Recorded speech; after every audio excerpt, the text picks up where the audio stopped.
Working capital को calculate करना traditional method में, और अगर बिजनेस का वो फर्स्ट ईयर हो तो वर्किंग कैपिटल को कैसे कैलकुलेट किया जाता है। बिजनेस का फर्स्ट ईयर है मतलब ओपनिंग स्टॉक है ही नहीं, रॉ मेटेरियल का, डब्ल्यूआईपी का, फिनिश गुड्स का, किसी का भी ओपनिंग स्टॉक नहीं है। ऐसे क्वेश्चन में जहां पर भी आपको दे रखा है बिजनेस का फर्स्ट ईयर है और ट्रेडिशनल मेथड से आपको वर्किंग कैपिटल को कैलकुलेट करना है, तो आप पहले कुछ वर्किंग नोट बनाएंगे। क्या क्या वर्किंग नोट बनाएंगे? सबसे पहला वर्किंग नोट, प्रोडक्शन की यूनिट कितनी, finish goods, production finish goods कितना, उसमें से सेल्स कितना करेंगे फिनिश गुड्स का, और क्लोजिंग स्टॉक फिनिश गुड्स कितना बचेगा। ये जो आपको 3 डिटेल है, इनमें से कोई भी 2 डिटेल आपको दे रखी होगी। या तो हो सकता है प्रोडक्शन और सेल्स की यूनिट दे रखी है तो क्लोजिंग स्टॉक फिनिश गुड्स की यूनिट आप निकाल लोगे, या हो सकता है कि आपको प्रोडक्शन और क्लोजिंग स्टॉक यूनिट दे रखी है, सेल्स की यूनिट बैलेंसिंग फिगर निकाल सकते हो, जो भी। तो इन 3 में से कोई भी 2 डिटेल आपको दे रखी होती है, आप एक बैलेंसिंग फिगर आपको कैलकुलेट करना है। Second step, second working note जो आपको बनाना है वो बनाना है टोटल कॉस्ट क्या लगेगी। आप क्या आउटपुट बनाओगे? एक तो आप फिनिश गुड्स का प्रोडक्शन करोगे और एक डब्ल्यूआईपी का प्रोडक्शन करोगे। फिनिश गुड्स का प्रोडक्शन करने में कितनी मटेरियल की कॉस्ट लगेगी, कितनी लेबर की कॉस्ट लगेगी और कितना ओवरहेड लगेगा। अगर आपको क्वेश्चन में डेप्रीशिएशन दे रखा है तो उसको इग्नोर कर दो, और टोटल कितना खर्चा लगेगा, मतलब फिनिश गुड्स की जो यूनिट बनाएगी। जैसे मान लो आपने एस्टिमेट किया है कि हम पूरे साल भर में 50,000 यूनिट का प्रोडक्शन करेंगे फिनिश गुड्स का, तो 50,000 यूनिट बनाने में कितना मटेरियल लगेगा, कितना लेबर लगेगा, कितने फैक्ट्री ओवरहेड लगेंगे और टोटल कितना खर्चा आएगा। डब्ल्यूआईपी की यूनिट मान लो दे रखी है कि 10,000 डब्ल्यूआईपी की यूनिट होगी, तो 10,000 डब्ल्यूआईपी की यूनिट में कितना मटेरियल लगेगा, कितना लेबर, कितना ओवरहेड और टोटल कितना, ये सब आपको कैलकुलेट करना है। इसके बाद में आता है तीसरा वर्किंग नोट, आपको बनाना है कॉस्ट स्टेटमेंट। क्या बनाना है? कॉस्ट स्टेटमेंट बनाना है। कॉस्ट स्टेटमेंट में आपको सबसे पहले लिखना है मटेरियल की कॉस्ट। मटेरियल की कॉस्ट कहाँ से आएगी? ये जो आपने मटेरियल की कॉस्ट निकाली है फिनिश गुड्स बनाने में और डब्ल्यूआईपी बनाने में, जो मटेरियल की कॉस्ट है वो आपको यहाँ पर लिखनी है, मटेरियल की कॉस्ट।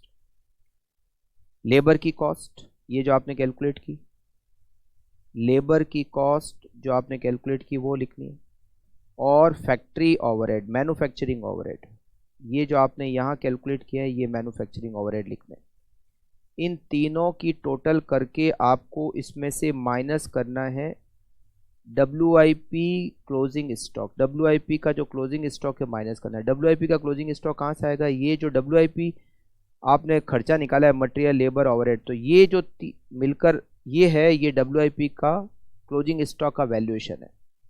ये आप यहाँ से माइनस करोगे तो आपको मिलेगी cost of production. Cost of production, इसमें से आप माइनस करोगे closing stock finish goods. Closing stock finish goods का वैल्यूएशन करना पड़ेगा। कैसे वैल्यूएशन करोगे?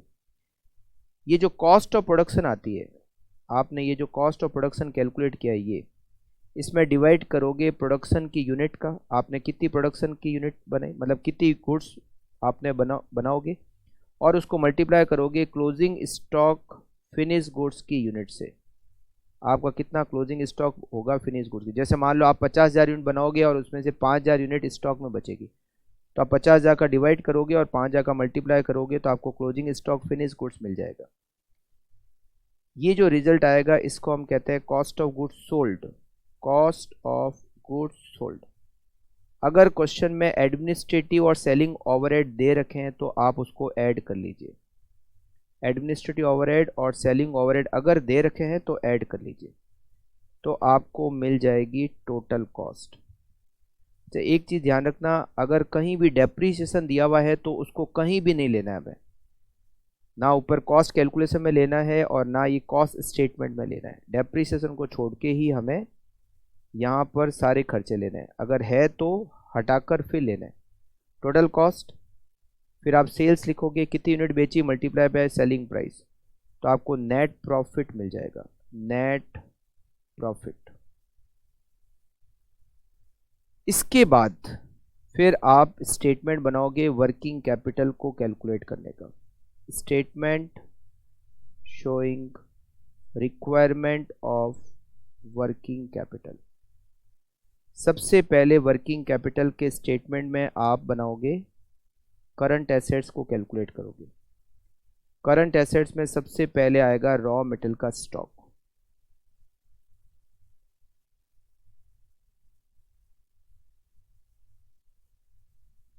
रॉ मटेरियल का स्टॉक, रॉ मटेरियल का स्टॉक ऐसा आएगा, जो आपकी रॉ मटेरियल की कॉस्ट है, जो आपकी रॉ मटेरियल की कॉस्ट है, रॉ मटेरियल की कॉस्ट कौन सी, ये जो आपने लिखा है यहाँ मटेरियल की कॉस्ट, इसमें डिवाइड करोगे 12 का, मल्टीप्लाई करोगे रॉ मटेरियल का स्टॉक कितने महीने का रखना है, रॉ मटेरियल स्टॉक मंथ, अगर मंथ में है तो, अगर वीक में है तो आप 12 की जगह 52 का डिवाइड करके मल्टीप्लाई बाय जितने वीक का रखना है, ये आपको मिल जाएगा रॉ मटेरियल का स्टॉक। WIP स्टॉक फिर लिखोगे, ये कहाँ से लिखोगे, जो आपने कॉस्ट स्टेटमेंट बनाया है एज पर कॉस्ट स्टेटमेंट, ऊपर जो आपने कॉस्ट स्टेटमेंट में जो WIP का स्टॉक लिखा है उसी को यहाँ लिखना है, एज पर कॉस्ट स्टेटमेंट दी, जो आपने WIP का स्टॉक, ये आपने जो कैलकुलेट किया है WIP का स्टॉक यही लिखना है। फिनिश गुड्स का स्टॉक, ये जो आपने कॉस्ट स्टेटमेंट में लिखा है वो ही लिखना है, फिनिश गुड्स का stock as per cost statement, as per cost statement, ये फिनिश गुड्स का स्टॉक। डेटर कैसे निकालोगे, जो आपने सेल्स है उसमें से नेट प्रॉफिट माइनस करो। डेप्रिसिएशन तो आपने वैसे भी नहीं लिया होगा, अगर है भी तो लेना नहीं है कॉस्ट स्टेटमेंट में। Sales minus net profit divided by 12 into credit period कितने महीने का है, और अगर सेल्स में कुछ कैश सेल्स है तो यहाँ पर आपको क्रेडिट सेल्स के परसेंटेज लिखने हैं, परसेंटेज ऑफ क्रेडिट सेल्स, ये आपको मिल जाएंगे डेटर। अगर कोई एक्सपेंसेस प्रीपेड है, कोई भी एक्सपेंसेस अगर प्रीपेड है, प्रीपेड एक्सपेंसेस, जो एक्सपेंसेस प्रीपेड है उसका 1 साल का अमाउंट कितना है, उसमें डिवाइड करो 12 का, और प्रीपेड के मंथ कितने हैं, प्रीपेड के मंथ से मल्टीप्लाई कर लो। जैसे मान लो दिया हुआ है 1.5 मंथ का प्रीपेड है, तो जो एक्सपेंसेस प्रीपेड है उसके 1 साल का जो अमाउंट है उसमें 12 का डिवाइड करके 1.5 से मल्टीप्लाई कर लो, तो वो प्रीपेड एक्सपेंसेस हो जाएगा। जो जो प्रीपेड है वो सारे लेने हैं। कैश बैलेंस दिया हुआ होगा वो आपको लिखना है, ये आपको मिल जाएगी टोटल करंट एसेट्स। फिर बारी आती है करंट लाइबिलिटी की। अब यहाँ पर एक पॉइंट आएगा जो है क्रेडिटर्स में। जब न्यूली स्टार्टेड बिजनेस होता है, जब न्यूली स्टार्टेड बिजनेस होता है तो क्रेडिटर की वैल्यूएशन करने के लिए केवल ऐसा नहीं कि रॉ मेटेरियल की कॉस्ट पे ही क्रेडिटर का वैल्यूएशन करना है, रॉ मेटेरियल की जो कॉस्ट है उसमें आपको ऐड करना है रॉ मटेरियल के स्टॉक को, फिर उसमें डिवाइड करना है 12 का, और मल्टीप्लाई करना है क्रेडिटर जो भी क्रेडिट पीरियड आपको अलाउ करते हैं। ये क्यों जोड़ा रॉ मटेरियल का स्टॉक, ये केवल न्यूली स्टार्टेड बिजनेस में करना है। जो न्यूली स्टार्टेड बिजनेस होता है वहां पे ओपनिंग स्टॉक तो होता नहीं है, तो आपको क्लोजिंग स्टॉक रखना है। तो क्लोजिंग स्टॉक आपकी जो परचेज होगी, क्रेडिटर की कैलकुलेशन होती है परचेज पे, तो न्यूली स्टार्टेड बिजनेस में ओपनिंग स्टॉक तो 0 है, तो परचेज कैसे निकलेगी, जो भी रॉ मटेरियल की कॉस्ट आती है, मतलब जो आपने रॉ मटेरियल कंज्यूम किया है उसमें जब रॉ मटेरियल के क्लोजिंग स्टॉक को ऐड करते हैं तो रॉ मटेरियल की परचेज आती है। तो आपको ये रॉ मटेरियल का स्टॉक, ये रॉ मटेरियल का स्टॉक कहाँ से आएगा, ये जो आपने करंट एसेट्स में सबसे पहले रॉ मटेरियल का स्टॉक निकाला है ये जोड़ना है, और रॉ मटेरियल की कॉस्ट ये जो आपने कॉस्ट स्टेटमेंट में सबसे पहले लिखी है मटेरियल की कॉस्ट, फिर आपको क्रेडिटर की कैलकुलेशन करनी है। ऐसा केवल न्यूली स्टार्टेड बिजनेस में ही करना है क्योंकि वहां ओपनिंग स्टॉक नहीं होता। अगर कोई एक्सपेंसेस आउटस्टैंडिंग है तो जो एक्सपेंसेस आउटस्टैंडिंग है उसका पर एनम अमाउंट कितना है, उसमें 12 का डिवाइड करो, और आउटस्टैंडिंग का टाइम पीरियड, आउटस्टैंडिंग मंथ, जैसे मान लो लिखा है 1 मंथ आउटस्टैंडिंग है, तो जो एक्सपेंसेस आउटस्टैंडिंग है उसका 1 साल का अमाउंट डिवाइडेड बाय 12 इंटू 1, तो आपको आउटस्टैंडिंग एक्सपेंसेस मिल जाएंगे। तो करंट एसेट्स की टोटल आ जाएगी, करंट लायबिलिटी की टोटल आ जाएगी, और फिर आ जाएगा आपके पास working capital. Working capital A minus B. इसमें आपको अगर क्वेश्चन में लिखा हुआ है सेफ्टी मार्जिन, तो सेफ्टी मार्जिन ऐड करना है और वो रिजल्ट आएगा आपके पास वर्किंग कैपिटल। ये जो आंसर आएगा सबसे लास्ट में, ये आपका वर्किंग कैपिटल की रिक्वायरमेंट का आंसर हो गया। करेक्ट।